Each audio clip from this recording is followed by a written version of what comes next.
He's going to join us every Monday at 12:30 here, looking fresh and funky as always. The one and only Ian Beckles. Ian Beckles. Beckles. Yeah, man. I didn't do it. You did it. I didn't do it. That's hilarious. I wouldn't even know how to do it. I ain't gonna lie to you. It's all right. We'll keep it. Everybody knows who the hell you are, man. Yeah, man. Let's talk about. Let's jump right into it, man. The Buccaneers, and I want to start here. We'll get to Mike Evans in a second. Mm-hmm. But you and I were on air together when this team was bad, and we're talking about a team that was the lowest, that had the lowest winning percentage out of all four major sports. And Beck, 5 years in a row, the only team in the NFC that have made the playoffs over that span, 5 straight years, 4th straight division title. What's the one, I guess, common theme that shows you that this is the reason why this team has been so successful over the last half decade? Well, it's funny. If you go back 4 weeks, 5 weeks, people were asking for Todd Bowles' head. So what I think is common is Todd Bowles. I mean, if you go back to the Super Bowl year, he was as big a reason as anybody else on this team why they won that Super Bowl. Then you look at after that, if I ask you the question, do they play for Todd Bowles? Is anybody going to say no? Okay, because I'm not sure they're that talented. If I say what do they do consistently, they do something, but as a whole, I don't know if they're this power. And they're figuring out ways to win. And to win the South 4 years in a row is a big deal. I don't know if they've ever, I'm positive Bucs never done that before. No. And it's just, 5 years in a row playoffs, and you want to change it. Obviously, Buccaneer fans aren't looking around at other teams. And we have one of the youngest teams in the whole NFL, and we're 10-7, and we're competing. And I think the Bucs have as good a chance as anybody else in the NFC to get this done. 9 points given up in the last 5 games in the second half, Dean. 3-0, 3-0, 3. They haven't given up a touchdown in the last 5 weeks. And for all the people on the halftime, everybody was crushing Todd Bowles. Do I think he's the greatest coach in the world? Maybe not. I don't know if he's a top 5 coach, but you want to tell me that there's a guy out there that is going to be as consistent, getting his team down the stretch of the season to win games that they need to win. You can't not give him any credit for going 6-1 over the last 7 games, and in the last 5 games only giving up 9 points. If you're going to hate on the guy for his inability to call timeouts correctly, and at times when maybe you're not approving of the defensive scheme, then my goodness, you better give that man his credit when he's been able to do what he's been able to do down the stretch. Well, a lot of fans only notice when the head coach makes a mistake. If he does the right thing, nobody ever notices. So if he makes a mistake 2% of the time, we complain forever that he doesn't do things well. If I ask around the fan base all around the NFL, does your coach do a good job in the last 2 minutes? Most of them are going to say no because they just remember the mistakes. Mm-hmm. I like to ask players. I don't mean me personally, but if I want to know what kind of person Todd Bowles is or Mike Evans is, ask Tristan Wirfs. Ask Levante David. Jay, you're very blessed, and we talked about this the other day, to hang around athletes, okay? So you see it from a different perspective. Do we BS at all? You can't. Okay. You see right through it. Exactly. And athletes don't BS. If an athlete doesn't like a coach or a player, they'll either say nothing or they're not going to gas them up. I wouldn't do it. Nobody else would do it. So I've never heard anybody on the Bucs really say anything bad about Todd Bowles. And let me piggyback that. I'm in the same community as Mike Evans, and I've never one time heard anybody say anything negative about Mike Evans while we're gassing people up. Yesterday, and you and I are kind of piggybacking off of that, to see Mike Evans and the way that the Buccaneers went out of their way to give this man the record. I think it kind of hurt him in the first half because they focused so, hey, man, you forgot about Bucky a little bit. There was only 2 rushes there for a while, and I get it, right? But at the game, you got the game in hand. Anybody else is taking a knee there. You're up 8. You got the playoffs locked in. They go out there. I thought it was a class move, and I don't know if many people saw this. They called the timeout before that last play to kind of give the heads up to the New Orleans Saints, like, hey, we're not kneeling here.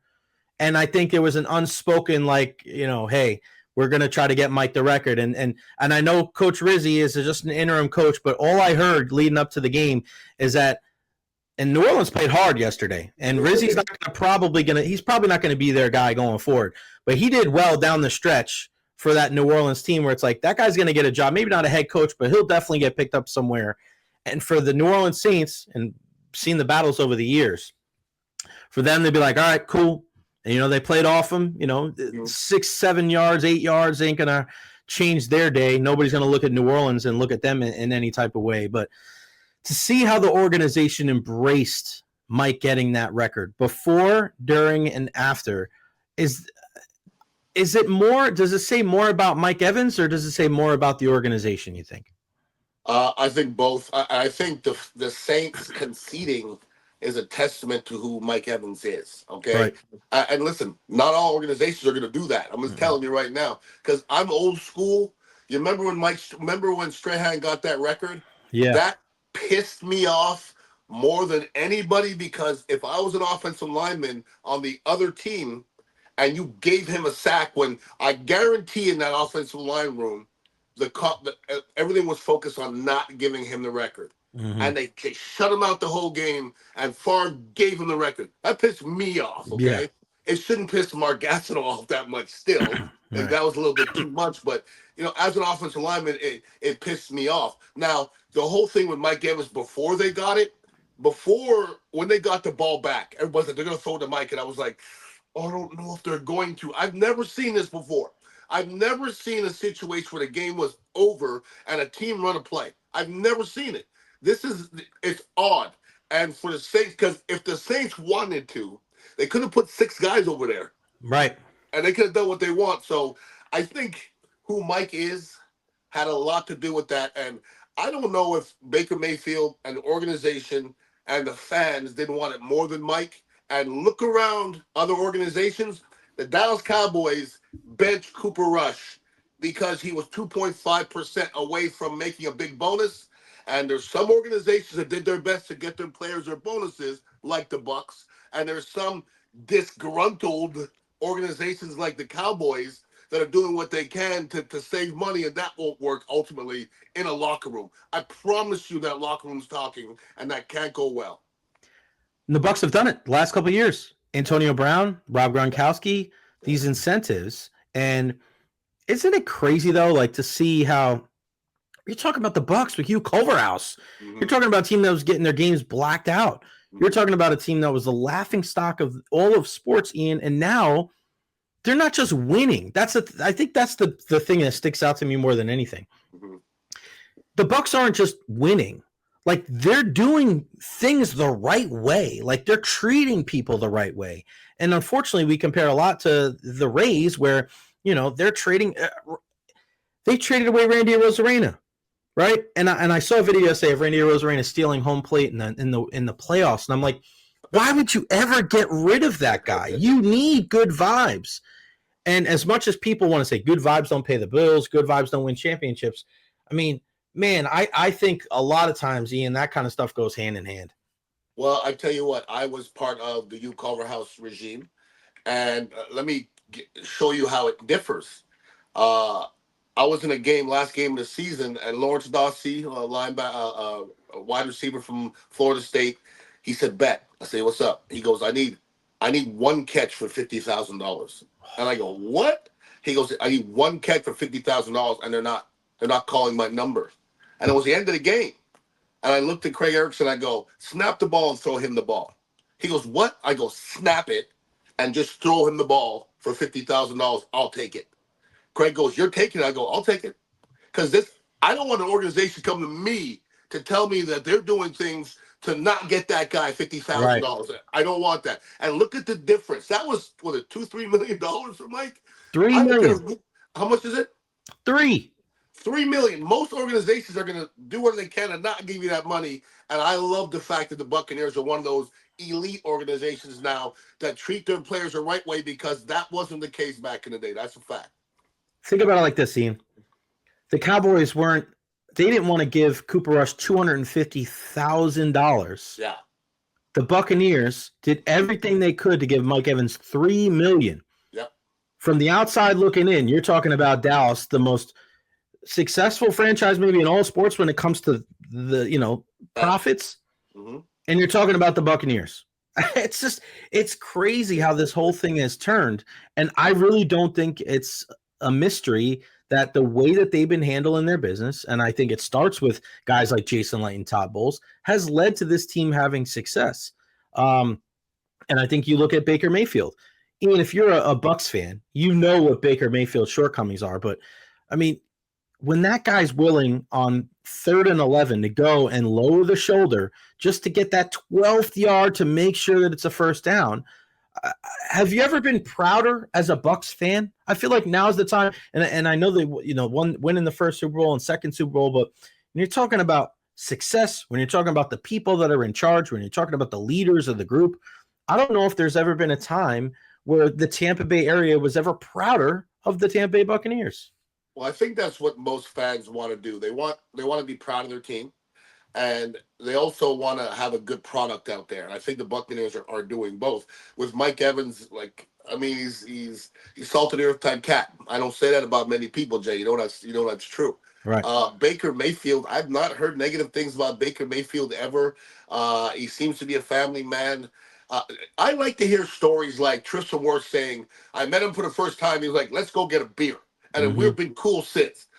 I mean, that's just you're a regular person because, listen, I like Tom Brady in the locker room. Can you dare say he's a regular person? He's not a regular He's person. not. He's different. He's Hollywood. You ain't hanging out with Tom Brady. But, Baker Mayfield, and I think the majority of American fans want to believe that they can have a beer with the dude that they're cheering for. And I think I don't drink anymore, but I'll sure smoke some weed with Baker Mayfield. That's for sure. That's for sure. Now they move on, and now they're facing the Washington Commanders. And this is a team that the Buccaneers saw all the way back in week 1, but they've gotten better and better. Dan Quinn has done a great job over there. They got Fred Warner leading that defense on the defensive side, but Terry McLaurin, touchdown machine at the wideout spot, and, of course, Jaden Daniels. I know you and I were a little concerned how slender his frame was going into the year, taking all those hits. He missed some time early on in the season. Mariota came in. But after that, he seemed to have changed a little bit of I can't keep doing this. He almost went into kind of instead of the Josh Allen, who you and I at times watch Josh Allen go, dude, get down. He's almost taken that role of how we saw Russell Wilson in the last couple of years of I don't have to, I can still use my legs. I don't have to take hits. What do you think is going to be the key for the Buccaneers to stop Washington and advance, win a playoff game for the second straight year? Well, I'm happy they're going against a rookie quarterback, as opposed to, the Lions or even the Vikings. Okay, I going against a rookie quarterback in the playoffs and the rookie quarterbacks on the road. I mean, even Vegas thinks the Bucs are going to win. You know what I'm saying? So yeah. I think it's I don't think it could be a better matchup in the playoffs. That being said, you got a young kid that doesn't know any better. He doesn't know any better. I don't know. Clearly, he's good under pressure. I don't know if this moment is too big for him. We're going to find out. But if you're Washington at this point, it's almost they can't lose, it seems like. You know what I mean? I don't know if anybody expects them to be there. I don't know if anybody expects the Bucs to be there either. But if Washington loses in the first round, I think everybody's going to be picking them to go to the Super Bowl next year anyways because of this young kid. This young kid, he's looked good the whole time. But then again, I don't know if anything is harder than quarterbacking in the NFL. And Stroud was great the first year, and the second year he came down to reality. Sometimes your first year you succeed because you're dumb and you don't really understand how hard it is. And the offseason you watch it and you go, oh my God, this is really hard. And it becomes harder in the second year. But I've liked everything I've seen from Jaden Daniels. I think the Buccaneers match up well against them. Yeah, and shout out to Drew G. Bucs better have long sustained drives so that Jaden Daniels has limited opportunities, and D has got to have Winfield back. Going to be a huge challenge. I mean, Antoine Winfield Jr. is a guy that we haven't seen, and he's been on the mend. I saw him yesterday. He was all smiles, wearing the hat, wearing the shirt of the division champs. But they really need their full complement of defensive players. We know Jordan Whitehead's probably not going to be there. But yeah, Antoine Winfield Jr. is a huge piece to get back. I wanted to ask you about the Lions-Vikings game yesterday. Sam Darnold, to me, he's had a fantastic year. I mean, nobody saw him leading the Vikings to a 14-3 record. But there was something about that game last night where I saw Sam Darnold that was on the Jets that said he saw ghosts. Mm-hmm. And I don't know if I was making too much of it because, of course, we're all prisoners of the moment.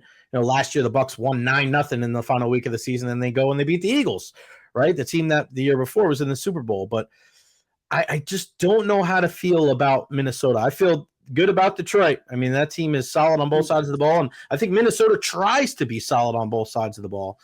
But what do you take from a guy like Sam Darnold who has had some success in his career? They're 14-3, but now they got to travel out west to take on the Rams. I don't like Minnesota in that matchup. Well, the reason why I like Minnesota is their defense. Sam Darnold, if he does anything, I think Minnesota wins the majority of their game.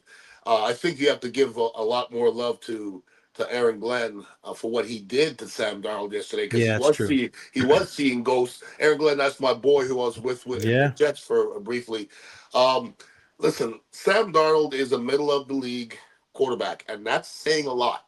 Okay. Mm-hmm. If you could win a Super Bowl with a middle of the league quarterback, that's been done numerous times.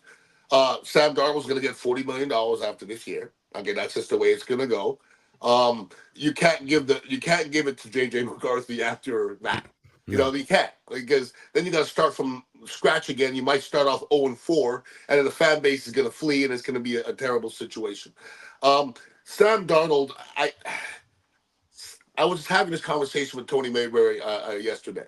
I go, do you know how many guys we played with, especially at quarterback, that might have been great, but they didn't get the chance to? Mm-hmm. Just think of how many guys come in as rookies, first pick in the whole world, and it takes them 2.5 years to get acclimated. If you're a fifth rounder, you don't have 2.5 years. It's what he's doing is hard, but you can't do it in the first 3 years. Very few do it. I just think Sam Darnold's growing up. Hey, Baker Mayfield is growing up in front of us as well. Baker Mayfield 3 years ago wasn't what he is now, right? But he's watched so much more film. He's been in so much more situations, and the same with Sam Darnold. Although I think Baker's playing better than Sam Darnold at the moment. It's kind of crazy how they were both on the Carolina Panthers a couple of years ago, and they both combined. They combined for 24 wins this year. And speaking of Carolina, shout out to Dave Canales. They ended up winning that game yesterday. Bryce Young is another guy. Everybody's trying to throw him out, like, throwing the baby out with the bathwater after year one. I think he's gotten better. I mean, he's not a big guy, but he's learned, like, on the roll. He's had Andy Dalton there to kind of bounce off ideas.